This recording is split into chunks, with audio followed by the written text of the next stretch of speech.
Estamos juntos mais uma vez e hoje a gente vai falar sobre o pecado do cristão. Agora você é um cristão, um discípulo do Senhor Jesus e você vai pecar. Não tem como não pecar. Todos nós pecamos. Eu peco, você peca, todo mundo peca, porque é da nossa natureza, né? Só Jesus não teve pecado. Se você não peca de um jeito, você vai pecar de outro jeito. E a gente só depende mesmo da misericórdia do Senhor. E a gente vai entender um pouquinho mais sobre o pecado do cristão, né? O que acontece quando o cristão peca, né? A gente vai falar sobre isso agora, tá? Primeira coisa que a gente precisa entender, meu amado, é que a santidade é ordenada. Vamos deixar isso aqui bem claro. Quando você se transforma, recebe Jesus, existe uma expectativa de que ocorra uma mudança comportamental, né? Deus espera que você mude o seu comportamento, mude as suas escolhas, as suas prioridades. Quer dizer, não é possível que você venha para a igreja e receba ali o Espírito de Deus, receba perdão para os teus pecados, seja salvo, e que não ocorra nenhuma mudança na sua maneira de pensar, na sua maneira de agir, né? Então, a santidade, a busca pela santidade, ela é ordenada. Em 1 Pedro capítulo 1, versículos 15 e 16, diz o seguinte, vamos para a palavra, vamos ver o que está escrito na Bíblia, né? Mas, assim como é santo aquele que os chamou, sejam santos vocês também em tudo o que fizerem, pois está escrito, sejam santos porque eu sou santo. Então, vamos entender, tá? De cara, que a santidade é ordenada. Deus determina que todos os seus, né, todos os cristãos, todos os discípulos de Jesus busquem a santidade. Bom, o problema é que todos pecaram. 1 João 1, versículos 8 e 9 diz o seguinte, se afirmarmos que estamos sem pecado, enganamos a nós mesmos e a verdade não está em nós. Se confessarmos, ou seja, se reconhecermos os nossos pecados, ele é fiel e justo para perdoar os nossos pecados e nos purificar de toda injustiça, né? Então, não tem para onde correr. Todos nós pecamos. Se nós afirmarmos que não temos pecado, estamos nos enganando. E olha como tem gente tentando se enganar. Né? Tem muita gente que quer passar aquela imagem de santinho, quer dizer, não, eu não sou pecador, não, e tal. Fariseu é o que a Bíblia diz, porque todos nós pecamos, todos nós carecemos da misericórdia, da graça de Deus. E olha a sinceridade do apóstolo Paulo. Não, gente, eu sou apaixonado por isso aqui. Paulo foi um grande pregador e escreveu quase todo o Novo Testamento, então não era qualquer um, não. E olha o que ele diz aqui, ele escreve uma carta para a igreja que estava em Roma, capítulo 7, verso 19. Olha o que ele põe nessa carta, ele escreve nessa carta que ele mandou para uma igreja que ele fundou lá em Roma, tá? Ele diz o seguinte, pois o que faço não é o bem que desejo. Já começa dizendo assim, olha, não é o que eu quero fazer que eu acabo fazendo, não. Eu faço algo que eu não quero fazer, ou seja, eu peco. Mas o mal que não quero fazer, esse, eu continuo fazendo. Eu assinalei aqui o continuo para vocês entenderem o seguinte, tem gente que diz assim, eu não vou perdoar o fulano, não, porque o fulano me fez um mal tremendo, e eu não vejo que ele tenha mudado. Ele continua cometendo os mesmos erros. Então, eu não vou perdoar, não. Quer dizer, isso contraria a Bíblia Sagrada, porque a Bíblia vai te perdoar, meu irmão, quantas vezes você errar. A Bíblia vai te perdoar, o Senhor Jesus vai te perdoar. O perdão para você, ele vai ser sempre concedido. E é o que o apóstolo Paulo diz ali, olha, o mal que eu não quero fazer, ou seja, o pecado que eu não queria cometer, eu amo Jesus, eu não queria cometer um pecado, mas o pecado que eu não quero cometer, eu continuo cometendo. Ele usa no gerúndio, ou seja, é impossível alguém dizer que não peca, porque você vai pecar de um jeito, vai pecar de outro. Se você não peca mais da mesma maneira, opa, peraí, isso aqui eu aprendi, não vou fazer mais. Mas você vai fazer outra coisa. Você vai errar de outra forma, né? E a gente vê aqui, então, a sinceridade do apóstolo Paulo, dizendo, olha, eu continuo fazendo. É importante a gente dizer isso, porque você, como alguém que tomou a decisão por Cristo e que está caminhando com Jesus, tem que entender a palavra, o que a Bíblia ensina. Eu não estou dizendo para você que você pode pecar à vontade. Eu estou dizendo que por mais que você queira não pecar, tá? E é bom que Deus veja o seu coração ardendo para buscar a santidade, você vai pecar de um jeito ou de outro. Até por vaidade na igreja, você está tão santinho que você se acha santo, já está pecando, porque você está com o seu coração cheio de vaidade. Entendeu? O que a Bíblia diz em Romanos capítulo 3, versos 27 e 28? Olha só, que nós fomos tornados justos pela fé em Jesus Cristo, não porque nós nos tornamos santos, tá? Nós fomos tornados justos, ou seja, justificados, feitos justos, por causa da nossa fé em Jesus Cristo. Romanos 3, 27 e 28 diz: onde está então o motivo de vanglória? Eu vou me vangloriar por quê? Por que eu vou dizer, não, eu sou o cara, eu sou santo, eu sou bispo, eu não erro? É excluído, não tem motivo de vanglória, disse aqui o apóstolo Paulo. Baseado em que princípio você quer se gloriar? No da obediência à lei? Mas no princípio da fé, diz ele aqui, olha. Pois sustentamos que o homem é justificado, ou seja, tornado justo, pela fé, independente da obediência à lei. Aprenda isso, a gente vai falar muito sobre isso daqui para frente. Você é tornado justo independente de obedecer ou não à lei. Por que você vai buscar a santidade? Porque você é de Jesus, você não tem prazer no pecado, você quer largar o pecado, você sente que entristece o Espírito Santo quando você peca, então você não quer pecar.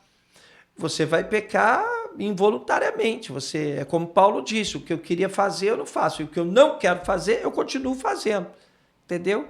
Agora, você é salvo pela graça. Entendeu? Você não tem nenhum mérito nisso. Você não pode se vangloriar de ser salvo ou de ser santo, porque você não é santo, né? O homem é justificado, é feito justo aos olhos de Deus, independente da obediência à lei. É porque Jesus morreu por nós mesmos, não é porque a gente cumpre a lei. Jesus morreu por você. Então hoje você é justificado porque ele morreu por você. Não é porque você é santinho demais. Você está entendendo? A gente está falando sobre o pecado do cristão. Aquela pessoa que, como você está na igreja e peca. Então você é justificado, Deus olha para você e não vê o seu pecado, Deus te perdoa, você é justo aos olhos do Senhor, porque Jesus morreu por você. É por isso que o diabo quer te tirar da presença de Deus. É por isso que ele quer tirar de você essa justificação, porque no momento que você largar Jesus, então você vai ter que pagar por todos os teus erros. Entendeu? Então, todos nós, aprenda isso, a gente vai falar muito disso aqui. Todos nós dependemos da misericórdia do Senhor. Tiago, capítulo 2, versículo 10, diz o seguinte, esse aqui é meu versículo preferido, tá? Toda vez que você me vê lendo esse versículo, eu vou dizer para você, anota aí, risca aí na sua Bíblia, porque esse aqui é meu versículo preferido. O que Tiago escreveu aqui?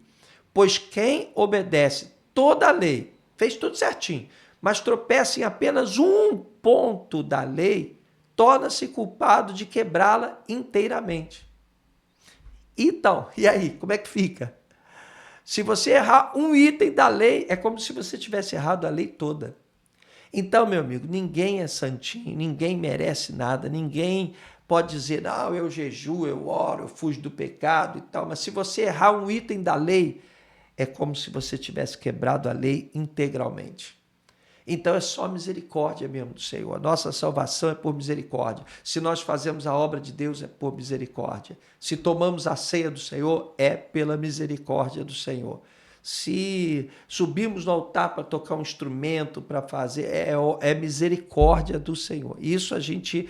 E você vai ouvir demais isso aqui na Igreja da Conquista. Agora, é lógico que o pecado tem uma consequência, né? Você não pode achar que vai pecar e que está tudo bem, né? Você não perde a sua salvação porque pecou, senão ninguém seria salvo. Ninguém vai ser salvo por méritos próprios. Ah, eu pequei. Tem gente que ensina assim, não, se você pecar, você vai para o inferno. Oi, então quem é que vai para o céu? Né? A gente acabou de ler Tiago 2,10 aqui, dizendo que se você cometer um erro só, você é culpado de ter quebrado a lei integralmente. Então não vem com essa, isso aí é falta de conhecimento, é religiosidade, é falta de conhecer a palavra. Agora, o pecado tem suas consequências, além de entristecer o coração de Deus, além de muitas vezes embotar a tua visão, impedir que você enxergue a direção de Deus para a sua vida, além de esvaziar você, enfraquecer você na fé, né? Tem consequências. Olha o que está escrito aqui em Gálatas capítulo 6, verso 7. Não se deixem enganar, de Deus não se zomba, pois o que o homem semear, isto também colherá. Aí é que o bicho pega. Você plantou, você vai colher. Às vezes você vê, por exemplo, uma pessoa que está na igreja, tá? E ela está ali na igreja, uma pessoa muito fervorosa, está ali. Aí ela fica doente. Vamos pegar um exemplo aqui, um exemplo meio brabo, tá? Mas vamos pegar esse exemplo. Aí a igreja toda hora por ela, todo mundo orando, orando, orando, mas Deus diz, eu não vou curar. Eu não vou curar. Deus cura quem Ele quiser curar, na hora que Ele quiser curar e do jeito que Ele quiser curar, né? E Ele diz, eu não vou curar. Por quê? Porque aquela pessoa tem alguma coisa a pagar. Ela vai para o céu, vai, está salva, mas Deus vai fazer aquilo que ela acha que deve fazer por ela. Por isso a gente deve buscar a santidade, por isso que a gente tem que se esforçar para ter uma vida no altar, entendeu? Para que a gente tenha, inclusive, quando a gente partir para a glória, que a gente tenha lá benefícios lá na glória, porque a gente precisa ganhar galardão lá na glória. Agora, perder a salvação, não. A não ser que você peque, e aí isso te enfraqueça a ponto de você negar a Cristo, se afastar da igreja, aí você vai para o inferno, meu irmão. Não tem como fugir disso, não. Aí não tem mais jeito, entendeu? Bom, você não pode, e aqui eu quero chamar muita atenção, você não pode agir como Adão e Eva agiram. Quando eles pecaram, eles reconheceram que havia pecado e se esconderam de Deus. Isso é que não pode acontecer. Na Igreja da Conquista, quando uma pessoa peca, ao invés de excluir, a gente abraça, traz para perto e cuida. A gente não está aqui para tirar pedra em ninguém. Quem está forte hoje, amanhã pode estar fraco. Até pastor, quantas vezes você vê pastor pecando aí, bispo pecando, escandalizando a igreja? Ué, ele é super-homem, não pode errar nunca? Não, ele pode errar, ele é ser humano. Então ninguém pode sair por aí julgando, não. Jesus disse, olha, você não pode julgar para que você também não seja julgado. Mateus capítulo 7. Com o mesmo rigor que você julga, você vai ser julgado. Você entende? Então a gente não está aqui para julgar ninguém. Mas a gente não pode, preste atenção no que o bispo está te ensinando, você nunca deve se esconder de Deus. Mesmo nos seus momentos mais difíceis, você pecou, você sabe que está tudo errado, não se esconda de Deus. Não deixa de vir à igreja por causa disso. Não deixa de estar na presença do Senhor por causa disso. Não, aí senão a vaca vai para o brejo, aí tu vai para o ralo, não tem jeito.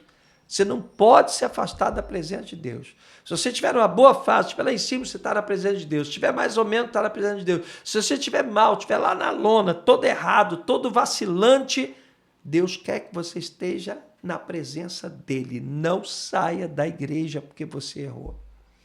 Entendeu? Não saia. É aí que você tem que estar firme na igreja. É aí que você precisa mesmo estar na presença do Senhor. Entendeu?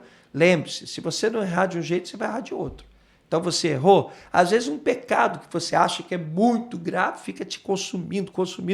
Não. Esse pecado é como qualquer outro pecado. Ele pode ter até consequências diferentes ou até consequências piores. Mas para Deus é como qualquer outro pecado. Então vem, tenta se consertar, coloca a sua vida diante do Senhor, como Jesus disse para aquela mulher que foi apanhada de adultério. Mulher, eu não te condeno, vai e não peques mais. Entendeu? É evangelho, meu irmão. Aí o que aconteceu com Adão e Eva? Quando o homem e a sua mulher ouviram o som do Senhor Deus, que caminhava pelo jardim ao sopro do vento do dia, esconderam-se da presença do Senhor Deus entre as árvores do jardim. Não façam isso jamais. Nunca se esqueçam desse ensinamento. Está errado? É aí que vocês têm que estar na igreja mesmo. É aí que vocês têm que estar ali na presença do Senhor. Entendeu? Agora, para a gente encerrar, tá? A gente está falando sobre o pecado do cristão, né? Aquela pessoa que está na igreja. O que conserta uma pessoa? Veja bem o que está escrito aqui em Jeremias, capítulo 18, os 6 primeiros versículos. Diz assim: esta é a palavra que veio a Jeremias da parte do Senhor. Vá à casa do oleiro e ali você ouvirá a minha mensagem. Então fui à casa do oleiro e o vi trabalhando com a roda, mas o vaso de barro que ele estava formando estragou-se em suas mãos. E ele o refez, moldando outro vaso de acordo com a sua vontade. Então o Senhor dirigiu-me a palavra: ó comunidade de Israel, será que eu não posso agir com vocês como fez o oleiro? Pergunta o Senhor. Como o barro nas mãos do oleiro, assim são vocês nas minhas mãos, ó comunidade de Israel. Eu acho linda essa palavra aqui. Por quê? Porque o que nos muda, o que faz com que a gente seja diferente, tem um caráter diferente, tem atitudes diferentes, tem escolhas diferentes, tem um comportamento diferente, o que faz com que a gente seja diferente é a presença do Senhor na nossa vida. É Ele que nos molda, Ele é o oleiro, nós somos o barro, né? Pode o barro por si só se consertar? Não. Quem é que conserta o barro? Né? O vaso, aliás. O vaso que quebrou, quem é que conserta? É o oleiro. Nesse caso, é o Senhor que nos conserta. Então, o que você precisa fazer? Você está em pecado, está fraco, não está conseguindo vencer as tentações, está caindo, você está com vontade de voltar a beber, você está se prostituindo, você voltou a ver filmes pornográficos que você já parava de ver, ou então você está sendo tentado.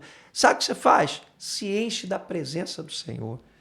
Aí que você vai para a presença do Senhor, começa a orar mais, a gastar mais tempo com Deus, a investir mais tempo com Deus, começa a orar, buscar, ler a palavra, começa a ir para a célula, começa para a igreja, vai se enchendo da presença do Senhor, porque o oleiro é que transforma o vaso, é que muda o vaso. O vaso está quebrado, o vaso por si só não vai conseguir, não adianta você tentar lutar sozinho, você não vai conseguir.